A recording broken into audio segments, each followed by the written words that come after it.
My name is Jigna Prakash Chevli, and today my presentation is about diversity and inclusion up to limited level in early childhood sector as an educational issue from citizenship perspective. As we know, Australia is multicultural nation with local people as well as immigrants from all around the world. As per early years learning framework and its principle, centers have to respect diversity and promote inclusion. Educators try their best to set up learning environment where every child feels welcomed and have sense of belonging. But children's attendance in daycares may differ. For example, on Monday, 2 Africans, 5 Australians, 3 Indians, and 2 Chinese children attend the daycare. But on Tuesday, 4 Australians, 3 Chinese, 2 Koreans, 3 Arabic, 2 European, 1 Vietnamese, and 1 Indian child comes to the center. Now, if educators promote intentional teaching of different cultures, such attendance creates educational problem and confusion. As children from Monday will get to know about African culture but not Vietnamese or Indian culture, and vice versa for Tuesday children. It will be the same for the rest of the week. Different children will attend center from various backgrounds. But literature by Elwood and his colleagues 2011 mentions that Australia is an open society, so inclusion, social justice and sense of diversity is right of every citizen because the nation's future depends on each citizen. Another issue is in relation to programming and planning. As per the current policy in Australia by Aussie Childcare Network 2011, programming and planning is reflected and supported by the Early Years Learning Framework. Educators within early childhood settings use the EYLF to guide their decisions to interpret and assess children's learning and development. This means that educators need to do a thorough research about content before teaching anything to children in order to balance and cater to every child's interest. Because schooling is an environment within which young people prepare to be active and reflective Australian citizens, noted in Elwood and his colleagues literature 2011. For instance, if educator reads a book to children about diversity and later does cultural art or dance for specific child, let's say Indian, if she plays Punjabi song and make paper turban for Indian boy who is from southern region, he may not respond at all, which creates educational issue. Because Indian culture is subdivided in various microcultures. South Indian people have different language, dress, and traditional food from North Indian people.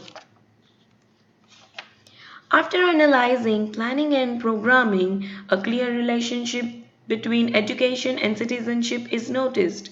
As Elwood and his colleagues 2011 states that to enable children to take part as active and informed citizens in democratic society of Australia within an international context, educators should foster knowledge, skills and values. As per the current citizenship policy in Australian Children's Education and Care Quality Authority 2011, centre have to be member of and support one's community as well as the local and global community. Citizenship involves a range of key components such as opportunities for belonging and participation. To follow this policy, for instance, an educator may plan and execute a learning experience for all children about Australian culture. Educator takes responsibility to encourage each child to take part in activity, but may miss out to bring opportunity of equality as these words are missing in current policy. This means children from other backgrounds have freedom and right to communicate their interest and ask educator to provide their cultural experience too from justice point of view. Even literature by Apple 2011 from Ethical Future Unit suggests that we must think globally about education because of large and growing proportion of diasporic children. Stakeholders from all three interrelated educational issues in relation to citizenship in early years are mainly children from children's perspective because they are the ones who are challenged. A new policy is recommended which has intention to prioritize diversity, inclusion and citizenship by efficient planning and programming. The policy states that educators as advocates have social responsibility of being the role model to other citizens. By effective planning and programming, children are motivated to participate in diverse environment. Support children to understand their identity and others' identity as well by providing learning experiences that promote inclusion, Contri- contribute in communities by respecting and valuing each family and their culture. These policy can be set as guideline for early childhood staff to promote importance of citizenship no matter how young our children are. In early years setting, the social construction is such that adults are primary caretakers, so there is power relation between adults and children. It is educators' responsibility to provide learning experiences which not only cater to home and center belongingness but to broader cultural groups. The policy also represents ethical values of educator to help children in developing qualities of care and cooperation towards one another and to society as a whole. Policies state rights and responsibilities of each citizen towards the country and take pride in being one of them.